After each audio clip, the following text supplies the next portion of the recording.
अद्भुत है। यह आदि पुरुष फिल्म इस उम्मीद के विपरीत है कि मणिरत्नम जैसे महान निर्देशक महाभारत और रामायण जैसी फिल्में बनाते तो क्या करते। आदि पुरुष की सभी पटकथा तकनीक मणिरत्नम फिल्मों को पार करने के लिए तैयार है। मणिरत्नम की तरह डायलॉग्स बहुत कम हैं लेकिन बेहद लाजवाब हैं। हर सेकंड को हॉलीवुड एक्शन फिल्म की तरह शूट किया जाता है, जिससे आपको आश्चर्य होता है कि आगे क्या है। 5000 वर्ष पूर्व जब इस पृथ्वी को स्वर्ग के रूप में बनाया गया था तब हम दिव्य गुणों से परिपूर्ण थे। उसी के फलस्वरूप हम स्वर्ग में असीमित धन, स्वास्थ्य और सौंदर्य से परिपूर्ण थे। लेकिन 5000 साल के अंत में हमने भगवान द्वारा दिया गया सारा धन, स्वास्थ्य और सौंदर्य खो दिया है क्योंकि काम, क्रोध, मोह, लोभ और अहंकार जैसे गंदे गुण हमारे अंदर प्रवेश कर चुके हैं। यदि हम इसे फिर से प्राप्त करना चाहते हैं तो हमें काम, क्रोध, मोह, लोभ और अहंकार जैसे दुर्गुणों को नष्ट करना होगा और अपने आप को प्रेम, शांति और पवित्रता जैसे दिव्य गुणों से भरना होगा। हमें इन दिव्य गुणों से भरने के लिए ही भगवान शिव एक बूढ़े व्यक्ति के शरीर में आते हैं और हमें ये ज्ञान प्रतिदिन देते हैं। ये ज्ञान सभी ब्रह्मा कुमारियों के राजयोग ध्यान केंद्र में मुरली के नाम से बिल्कुल मुफ्त दिया जाता है। ये YouTube और वेबसाइटों पर भी उपलब्ध है। इसके लिंक हम इस वीडियो के नीचे डिस्क्रिप्शन में दे रहे हैं। हम नश्वर शरीर नहीं हैं। माथे की दोनों भौहों के बीच तारे की तरह चमकने वाले हम जीव हैं। उस जीव को हम आत्मा कहते हैं। उस आत्मा के पिता भगवान शिव लाल बत्ती की दुनिया में तारे की तरह चमक रहे हैं। ये जानकर कि हम आत्मा हैं, हमें हमेशा भगवान शिव को स्वर्ण प्रकाश जगत में एक तारे की तरह याद रखना चाहिए। भगवान कहते हैं कि इससे हमारे पाप पूरी तरह से नष्ट हो जाते हैं। उसी प्रकार भगवान मुरली में प्रतिदिन भिन्न भिन्न प्रकार से बताते हैं। इस प्रकार कलयुग के अंत में हम महाभारत, रामायण, कुरान, बाइबल और गीता जैसे वेदों में कहानियों के रूप में भगवान शिव की स्मृति के साथ अपने पापों को नष्ट कर देते हैं। लेकिन ऐसी कहानियां हकीकत में होती नहीं हैं। वेदों में दिखाया गया है कि भगवान हमारे भीतर के आसुरी गुणों को नष्ट करके बाहर के असुरों का नाश करते हैं। कहा जाता है कि भगवान शिव ने हमें ये ज्ञान दिया और हमें दिव्य गुणों से भर दिया। जहां राम ने तीर चलाया और कृष्ण ने गीता का उपदेश दिया।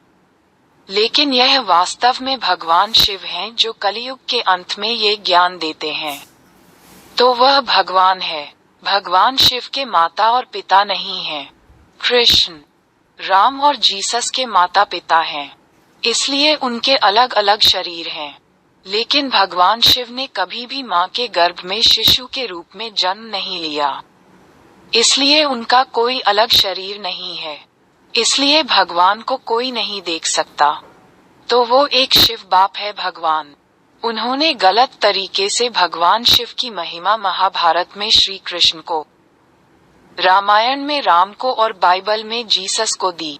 आदि पुरुष में अगर आप उस राम को भगवान शिव समझेंगे और फिल्म देखेंगे तो खुशी के आंसू छलक पड़ेंगे।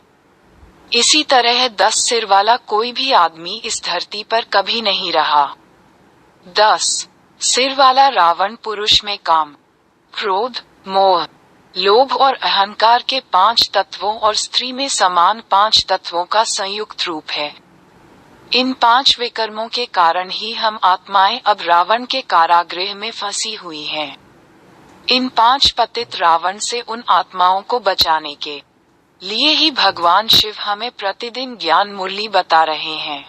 जो शुद्ध हो जाते हैं वे सतयुग स्वर्ग में सर्वोच्च देव पद प्राप्त करेंगे जहां कलयुग नष्ट हो जाएगा। भगवान शिव स्वर्ग भी नहीं आएंगे। उसका एकमात्र काम हमें स्वर्ग के लिए तैयार करना है। इसलिए हम उस देवता के लिए प्रिय शिव कहते हैं जिसने ऐसा बलिदान दिया। आदि पुरुष में भी राम लंका के राजा नहीं बनते सिवाय रावण का विनाश करके विभीषण को लंका का राजा बनाने के। राम ये भी कहते हैं कि श्रीलंका पर शासन करना मेरी महत्वाकांक्षा नहीं है। मेरी महत्वाकांक्षा केवल आपको रावण से छुड़ाने की है। आदित्य पुरुष फिल्म में जब लक्ष्मण सीता द्वारा तोड़े गए किले को पार कर रावण से याचना करते हैं, तो माया की शक्ति उसमें प्रवेश कर जाती है और वह मूर्छित हो जाती है और उसे ऐसे दिखाया जाता है जैसे वह स्वतः ही रावण की पत्नी बन जाती है। रावण ने सीता का जबरन अपहरण नहीं किया, जो वास्तव में आत्माएं हैं। ये हम हैं जो रावण द्वारा मोहित और गुलाम हैं। रावण के आते ही सीता मूर्छित हो जाती हैं। इसलिए, जैसा कि मुझे स्मरण है, परमेश्वर जिसके साथ व्यवहार करता है, उससे सावधान रहना। वह कहता है कि अन्यथा आप दूसरों के द्वारा ले लिए जाएंगे। स्वर्ग में आत्मा पवित्रता की शक्ति से भरी हुई है। इसलिए हम माया के मोह में नहीं पड़ते। योग बल से ही बच्चा भी स्वर्ग में जन्म लेगा, नहीं तो पति पत्नी संभोग नहीं करेंगे। आदिपुरुष में रावण का जासूस राम के पास आता है और राम उसे खोज लेते हैं। जब राम के आदमी जासूस को मारने की कोशिश करते हैं, राम उन्हें रोकते हैं। शत्रु को नष्ट करने से शत्रुता नष्ट नहीं होती। माफ करें, राम कहते हैं कि शायद उनके अवगुण बदल जाएं और उस जासूस को हमारे प्रत्येक खिलाड़ी से मिलवाएं। उसे हमारे हथियार दिखाओ। वह संतुष्ट है और कहता है कि उसे जाने दो। बाइबल में भी ऐसा ही है जब जीसस कहते हैं कि अगर तुम एक गाल पर थप्पड़ मारो तो अपनी अस्वीकृति दिखाओ।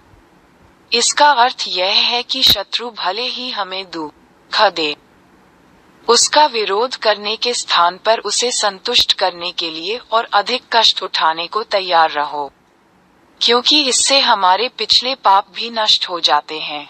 साथ ही हम अपने शत्रु से आशीर्वाद प्राप्त करेंगे। इसी प्रकार महाभारत में धर्म ने जयद्रथ को भी क्षमा कर दिया, जिसने द्रौपदी का जबरन अपहरण किया था। जयद्रथन कहते हैं कि परिणामस्वरूप मैं अंत में धर्म के विरुद्ध कार्य नहीं करूंगा।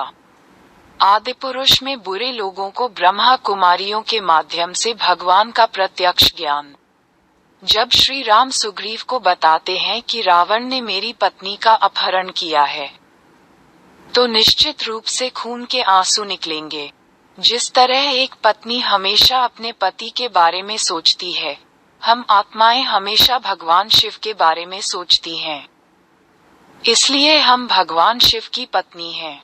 5000 साल में एक बार भगवान शिव इस धरती पर आते हैं और सीता को रावण से छुड़ाकर स्वर्ग भेजते हैं।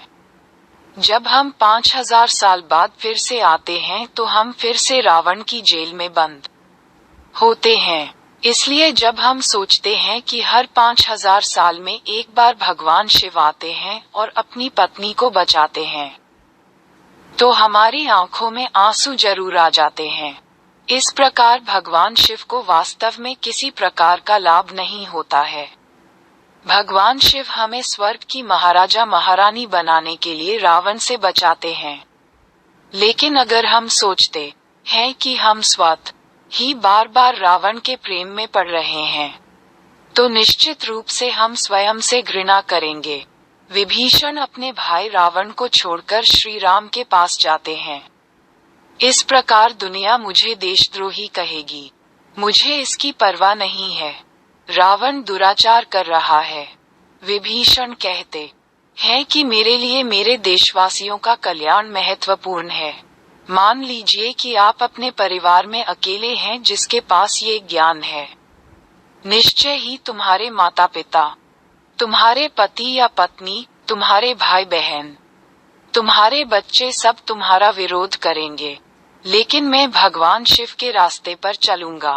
विभीषण कहते हैं कि मैं चिंता नहीं करूंगा क्योंकि वह मुझे देशद्रोही कहते हैं, क्योंकि हम इस दुनिया को रावण से बचाने और इसे स्वर्ग बनाने के ऊंचे लक्ष्य पर चल रहे हैं।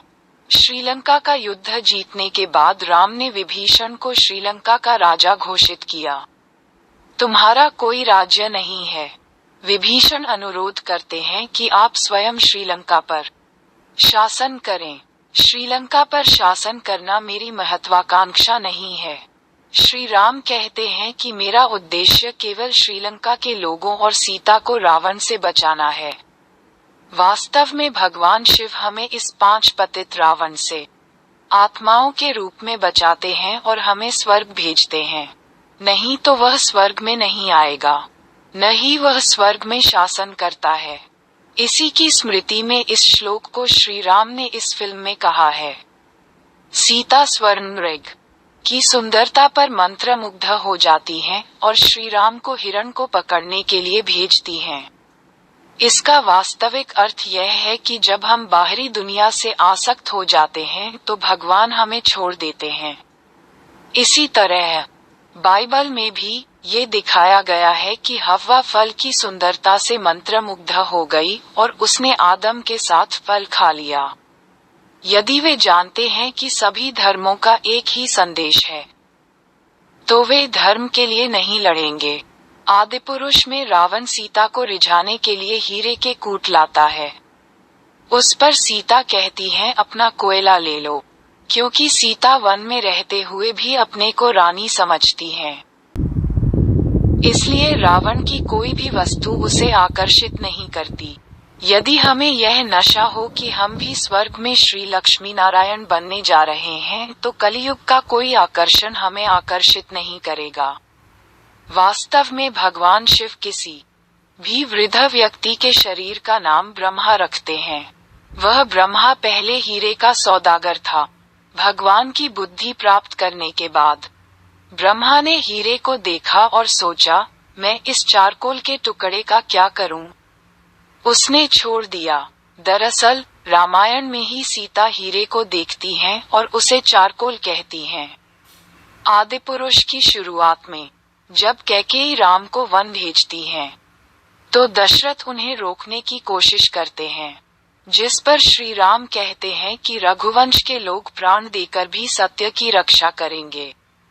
भगवान कहते हैं कि जिन लोगों ने ब्रह्मा कुमारियों के माध्यम से भगवान का प्रत्यक्ष ज्ञान लिया है, उन्हें जीवन देकर आपको भगवान के प्रति पवित्र होने की अपनी प्रतिज्ञा पूरी करनी चाहिए। इसी की स्मृति में ही भीष्म पितामह ने महाभारत में भी दिखाया है कि वे अंत तक ब्रह्मचर्य की शपथ रखेंगे। फिल्म आदिपुरुष में रावण, जो एक विनम्र तपस्या के रूप में शुरू होता है और ब्रह्मा से वरदान प्राप्त करता है, धीरे धीरे एक राक्षसी चरित्र में बदल जाता है। इसी प्रकार कलियुग के अंत में भगवान शिव की स्मृति से हमें स्वर्ग वरदान के रूप में प्राप्त होता है। 2500 साल बाद हम अच्छे लोगों के रूप में स्वर्ग में आराम से रहे और 2500 साल बाद हम काम, क्रोध, लोभ और अहंकार के 5 विकारों के अधीन हो जाते हैं। बाली और सुग्रीव के बीच लड़ाई के दौरान बाली अधिक मजबूत होता है। बाली के पास एक सेना भी है। ऐसी स्थिति में ये प्रश्न उठता है कि राम ने दुर्बल सुग्रीव का पक्ष क्यों लिया। राम उसे कहते हैं कि कोई कितना भी मजबूत क्यों ना हो, अंत में सत्य के पक्ष की जीत होगी। भगवान जिस किसी के भी पक्ष में होगा, जीत उसी की होगी, क्योंकि केवल ईश्वर ही सत्य है और सत्य सिखाता है। सभी धर्मों में कहा गया है कि भगवान गरीब साथी है, क्योंकि भगवान ऐसे कमजोर लोगों को इस दुनिया का शासक बनाता है। रामायण में सीता की मृत्यु देखकर राम मूर्छित हो जाते हैं। राम को मृत देखकर सीता मूर्छित हो जाती हैं। ये सब इस बात की ओर इशारा करता है कि हम अपने रिश्तों से लगाव के कारण ही रावण के आदी हैं। सभी आसक्तियों से छुटकारा पाने का एक ही उपाय है कि एक ही शिव के साथ सभी संबंधों के साथ सदा को याद किया जाए। समुद्र पर तैरती चट्टानों को छोड़कर पुल बनाना असंभव बात है। रामायण में इसका उल्लेख होने का कारण ये है कि यह ज्ञान देकर हम निकम्मे लोगों को विश्व का राजा बनाना असंभव है। उन्होंने दिखाया है कि भगवान शिव समुद्र के ऊपर चट्टानों से एक पुल बना रहे हैं, ताकि यह दिखाया जा सके कि ऐसी असंभव बात हो सकती है। मायावी इंद्रजीत पूरी तरह से शक्तिहीन है जब वह स्वर्ण सरोवर में डूबा हुआ है, तो कहते हैं कि तभी उसे मार देना चाहिए। सुनहरी झील स्वर्ग है। आदिपुरुष में कहा गया है कि जब हम स्वर्ग की याद में डूबे रहते हैं तो माया में हमारे पास आने की कोई शक्ति नहीं होती। रावण का सिर बार बार कटता दिखाया गया है और एक नया सिर प्रकट होता है।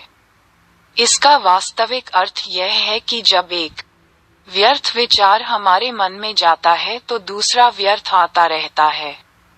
शिव के स्मरण में लीन रहने से रावण के सभी व्यर्थ विचार पूरी तरह से नष्ट हो जाते हैं। इसी की याद में फिल्म आदिपुरुष में रावण को उसके पेट में लगे तीर से पूरी तरह से नष्ट होते दिखाया गया है। रावण के राज्य में एक ही कमी है, तो वह है सीता का न होना। तो शूर्पणनगरी रावण से कहती है कि वह तभी पूरा होगा जब वह सीता का अपहरण करेगा और उससे शादी करेगा। उसी प्रकार हमारा मन भी वासना सहित सभी पाप कर्म हमसे करवाता है, क्योंकि इस बात को जान लेने पर ही आप पूर्ण होंगे। ऐसा करने पर ही आप पूर्ण होंगे। व्यर्थ की बातें बुलवाता और बातें सुनाता है। इसलिए भगवान कहते हैं कि यदि तुम स्थायी रूप से मेरे स्मरण में लीन हो जाओगे तो तुम हमेशा अपने आप को पूर्ण रूप से अनुभव करोगे।